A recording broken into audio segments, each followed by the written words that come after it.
It's time for another card review. We got a new neutral legendary, new dual class legendary, couple other cool cards in this one.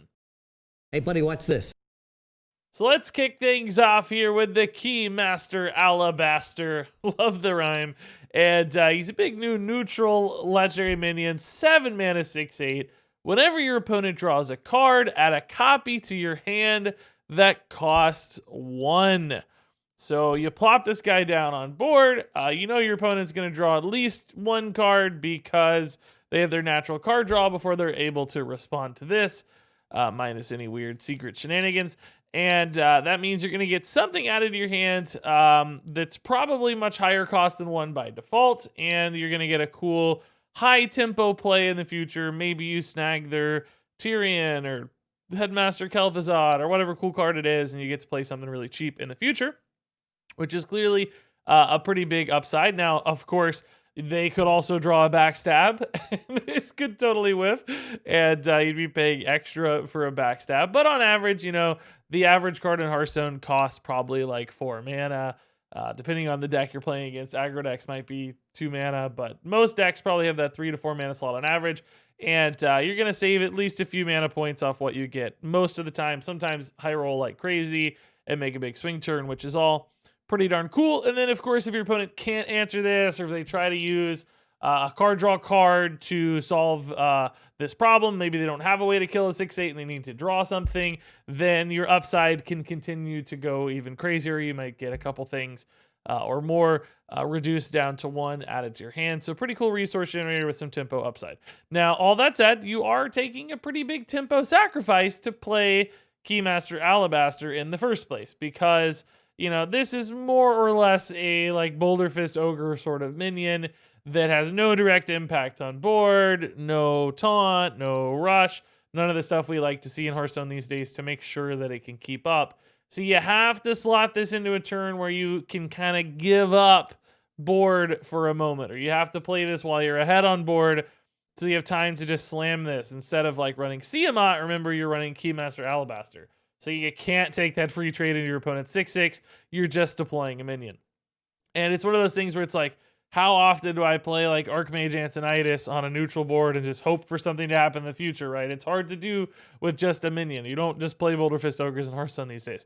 So I'm very concerned about the speed, essentially, of this card. Can you really afford to take the sacrifice now for only a potential upside in the future? It's like, yeah, of course, if you hit your opponent's Dragon Queen Alexstrasza off Keymaster Alabaster, maybe you can swing the board back. Maybe it was worth it. But if you don't, you're taking a big sacrifice right now, and the upside in the future is not going to pay off if you just hit like a 2-drop or a 3-drop. And this could be a game-losing sort of play. So it's this balancing act between how often does this lose you the game versus how often does this win you the game. And I don't think a lot of decks are going to be willing to take that risk. I think in many cases, you're going to say, nah, I can't give up this 7 mana turn. It's just not going to work that way. I mean, if there's a hyper control deck, think like a Priest or a Highlander Mage who can play Alabaster with a couple Ray of Frost or a Frost Nova. Or if there's a Priest who could play this like a Shadow Word Death to swing the board really efficiently, then yes, there's perhaps a couple decks that can run this successfully and hope for that upside. There's also, of course, synergies if you can make your opponent draw cards. You know, we would have had like Cold Light Oracle, for instance, if it hadn't gone Hall of Famed, or you could have played this with Cold Light and drawn more cheap stuff from your opponent's deck. That's pretty cool. On top of all that, are your opponent's cards even going to be good for you if discounted? Sometimes they're very synergistic. They do things that you can't really play off of very well.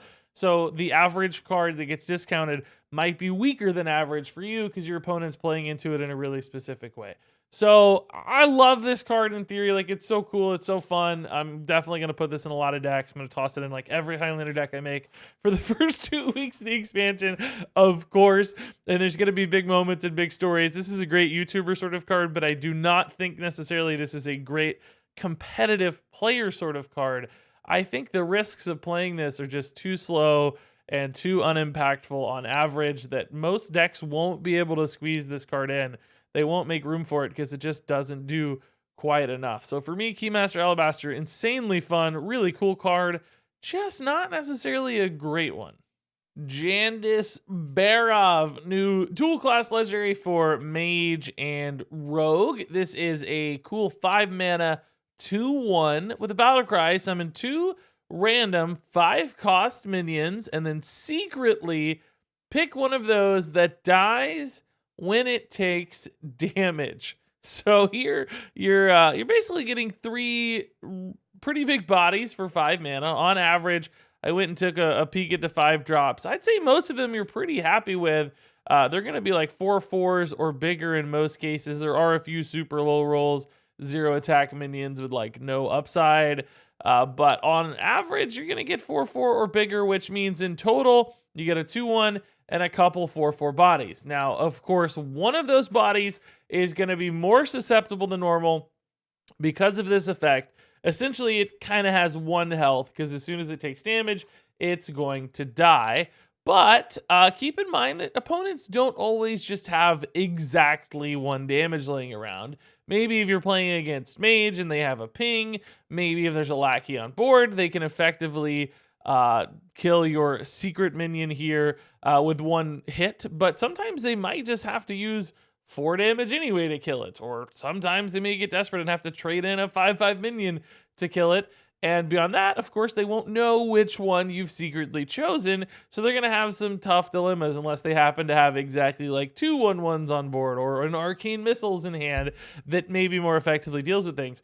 But I do think this bit is going to create a lot of awkward situations and a lot of very difficult to resolve boards almost regardless, because here's how this is going to work, right? You're going to get 2 minion choices, and you have kind of 2 ways to go. You can try to debate. You can try to trick your opponent by picking the better minion and having it take the instant kill 1 damage lethal. Or alternatively, you can kind of play it the normal way and take the worst minion and let it die to 1 damage. But it's going to be up to your opponent. It's like, oh my god, are they trying to trick me or are they playing this straight? And which one you choose is probably just going to be based on game state, how many pings your opponent has access to, whether those 1/1s are on board, whether you think you can trick them somehow or not, and maybe just between the disparity of the 2 minions. If you have something totally insane and awesome and it's a convincing infiltrator, maybe you don't want it dying in 1 hit, or maybe you do because of its death rattle, but you get the idea. If there's a really high health minion, you probably don't want to risk it trying to debate your opponent, but even then, maybe that's the most convincing situation of all. So really cool mind games back and forth here, but beyond that, you're still on average getting 3 bodies that are going to require, often multiple instances of cards to deal with, which is pretty cool. And occasionally you're going to get some pretty solid stats out of this as well. Much more than comparable like 3 minion summons of, say, like a Force of Nature that's similar for 5 mana. And don't sleep on the fact that this little 2/1's looking around as well. It's another one that kind of requires a ping. So your opponent could in some cases need 3 separate pings to effectively test/deal with all of these cards. And then sometimes you get double convincing infiltrators and you absolutely just win the game as well, which isn't too much to scoff at. On top of that, we've also got additional synergies for cards like this. I think particularly in Rogue with lackeys, things like Witchy lackeys can evolve either Jandis herself into a 6-drop, which is going to be enormous upside, or maybe one of the other 5 drops if you low roll or if you have multiple Witchy lackeys. So some cool stuff you can do there. And in that scenario, I think this is a pretty cool just mid-game tempo reload. Create some pressure, create some problems for your opponent. You've got some upsides in Rogue. So absolutely, I could see a Rogue running this card as a way to keep mounting pressure in the mid-game. Is it better than something like a Faceless Corruptor? Maybe not. I'd say it's close, but perhaps there's still just room for both. Would this go in Mage? I don't see it as quite of a good a fit in Mage because Mage tends to play a little bit more reactively, a little bit more control-oriented these days in Control Mage. But if we ever shift that focus for Highlander Mage into something a little bit more aggressive that wants to play from ahead, a card like Jandis Barov would slot in rather nicely. If we ever get a minion-based Mage too, why not? Put this in as a nice mid-game pressure card. I think that's what it's going to be best at. So all in all, a pretty neat little card here that does something really unique. This is a very cool design, this idea of like summoning illusions and dispelling the fake ones. That's like a boss fight we've seen in countless video games in our time, I'm sure.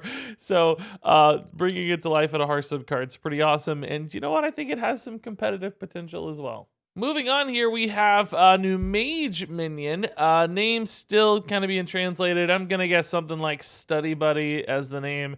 It's a 1 mana 1/3 with spell damage +1. And this looks awesome. We've seen so many of these 1 mana 1/3s with some sort of upside get played in Hearthstone. Frankly, we've seen some without any upside, like Dire Mole. Getting played even when you didn't care about the beast tag, just because early stats are great. Blazing Battle Mage is kind of the same way these days. And with spell damage here, this minion is really cool because I think it's not only good on turn 1 to maybe set up some spell damage plays in the early game, but it's also so flexible and low cost as a spell damage minion that tossing it into a turn in the late game where you're blowing up off of multiple spells or setting up some sort of combo like we saw with Mozaki. There are a lot of extra little ways to use this throughout the course of the game. And that's exactly what I think you want in a low-cost minion. Good early if you just need to play it for stats and tempo and trades, and also has that dual use case later in the game where you toss it into a turn and you magnify the power level of that turn as well through this spell damage lens. So this looks like a really, really good card that Mage will absolutely adore in a variety of lists, probably both Highlander, any sort of tempo, multiple spell Mage kind of deck is great for this. No minion Mage specifically. They don't like running minions, but even then generating this off their minion generators would be awesome as well in some cases. So pretty cool little minion that's going to see quite a bit of competitive play, I'm sure. Moving on here to Adorable Infestation, a new 1 mana spell for Hunter and Druid, and it's going to do a couple things, or a few things. It's going to give a minion +1/+1. It's going to summon a 1/1 Cub, which is just a beast 1/1 minion, no extra effect. And then it's also going to add a Cub to your hand. So you get immediate onboard stat buff, you get immediate onboard minion, and you get a resource in hand as well. So this reminds us of a few things. It's almost like a Firefly or a Spring Paw minus the rush in a way where you're getting a couple bodies, one on board and one in hand, but it's also got this buff aspect, which is really nice. And I think this card's got a couple different nice utilities, namely just as a follow-up to a 1-drop. This is going to be a really nice turn 2, because essentially you play like that 1/3 on turn 1, let's say Dwarven Sharpshooter and Hunter. You buff it to 2/4. It takes a great trade into your opponent's Blazing Battle Mage or whatever else, and you're also going to get 2 1/1s out of it as well, because you get the 1 summon immediately, and then you have the spare mana for that 1 in hand, making this an unbelievable turn 2 follow-up option where you just dominate early tempo. And in that exact Dwarven Sharpshooter scenario, this is still going to be way better than using your hero power in most cases if you're really trying to win those early boards and develop lots of stuff. I don't know that Druid has quite as much use case for this because they're not currently playing, a smooth tempo line in the early game where this would be a great buff that helps you build out a board. But if they ever shift back into something like a token style where they need a lot of minions on board early and they want to play a 1-drop into some wide board 2 mana stuff, Adorable Infestation would fit in perfectly like that old token Druid style we saw way back in the days of Patches and Living Mana and all those cards. This would be perfect for that playstyle again, using the power of the wilds, the Savage Roars, those wide board buffs the Druid has access to make this really cool. So whether it is in Quest Hunter, Token Druid, just maybe Highlander Hunter, any kind of beast synergy of either class, because this is summoning beasts, although not necessarily good with Shando Wildclaw. She likes minions in deck, not spells. But just there's like 4 or 5 different deck lines you could easily see for a card like this. I think it's more likely to succeed in Hunter than in Druid, but it has use cases in both.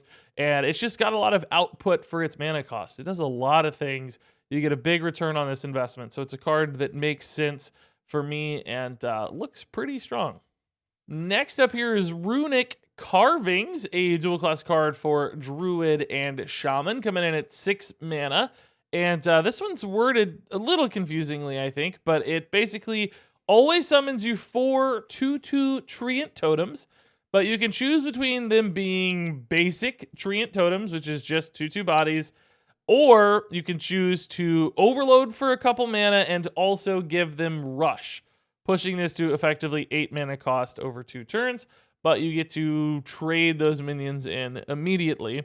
Now, these minions are definitely totems. I'm going to assume they also proc treant synergies based on the wording and just common sense. It seems unlikely that you'd make this cool card that fuses these two worlds together if it did not include both treant and totem synergies. So I'm making an assumption there. We'll have to see that in action, I guess, eventually. But they're definitely totems. I saw the token and they showed the totem minion type. So basically, a couple ways to use this, or a few ways at least. This is just a wide board summon. You get a bunch of minions on board pretty efficiently for 6 mana, right? It kind of falls in between, say, like the Forest Aid and Force of Nature.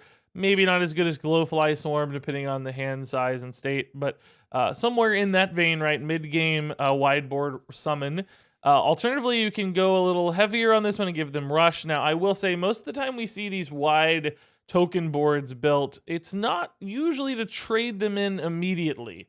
You're typically trying to set up for a future turn where you use them to push a ton of damage via Savage Roars, maybe Bloodlust even in Shaman in this case. So to me, the rush aspect doesn't look like it has all that much upside. Now, there will clearly be scenarios where you're behind on board and you just have to play them for rush to trade into things to make sure that you don't die, and maybe you hope to leave a couple behind. You can also use things like Totemic Surge to make the rush trades even better, or of course, Savage Roar as well if you have to make sure that you're killing your opponent's stuff. But I think that will be the sort of downside, like the worst use case for this card where you're not happy that you did that. You're going to be much happier if you're playing it from at least parity or ahead, and you're able to use those wideboard minions to develop a threat and try to overwhelm your opponent with face damage. That's how we usually see these sorts of things played, because this just doesn't feel as efficient as a removal card. You'd probably rather just use an AoE than spend like 8 mana to trade in minions. Probably subpar efficiency. So what that means is here, I think this card is kind of falling in a gap of awkwardness where it's not necessarily big enough as something like the Forest Aid for Druid, and it's not fast enough as some of their other token summon synergy cards like the Glowfly Swarms, or really even the Force of Natures in a Treant build. I think it's going to be a little too awkward. If you shift it over to Shaman and you're looking towards totem synergies, maybe we could see a Totem Shaman shift a little bit more mid-game and have some reload options with a card like this. We also saw the Totem Goliath, I believe it's called, that 5-drop. So maybe giving a little bit more legs to Totem Shaman is viable with Rune Carvings. I think that's possible just because there are Totemic Surges and Bloodlust that give this a follow-up. And I think it's probably even more likely than it working in a Treant deck, which lost a lot of the crazy Treant support at the last rotation. So it still, though, doesn't feel like an amazing return on your investment for 6 mana. There's just bigger things to summon. There's wider boards to summon. And I don't think the increased flexibility here with the rush aspect is worth all that much. So at the end of the day, there's absolutely nothing wrong with this card if you run the numbers. And summoning wide boards of minions is historically great. You can spend mana on that and still succeed in Hearthstone. So I think it is absolutely okay. And certainly I think there's a path for this card forward in both classes. I just don't think it's a good one. I don't think it's a particularly likely one. I don't think this drives either of those decks in a really exciting new way or opens up a really high-powered game plan that didn't otherwise exist. This feels more like a complementary card, kind of a secondary game plan. So I don't think this is going to be a standout card. I think it's going to be a merely average, somewhat playable, but unlikely to really impact the meta in a big way sort of card.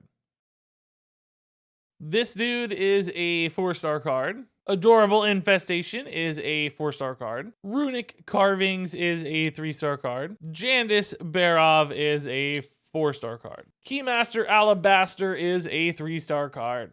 And there you go, folks. It wraps it up for review number 10. Pretty crazy cards here. I think community opinion is probably going to swap my ratings for Barov and Alabaster. Seems like people are much more hyped about this one and less hyped about the other one. So I'm curious to hear what you guys think. Which of those two legendaries do you think is better and why? Share your thoughts down there in the comments below. If you enjoy hearing my rantings and ravings and ramblings every single day, with Scholomance Academy reviews. Be sure to drop that sub. God knows you need to hear more rantings and ravings. So thanks much, as always, folks, for watching. And until next time, game on.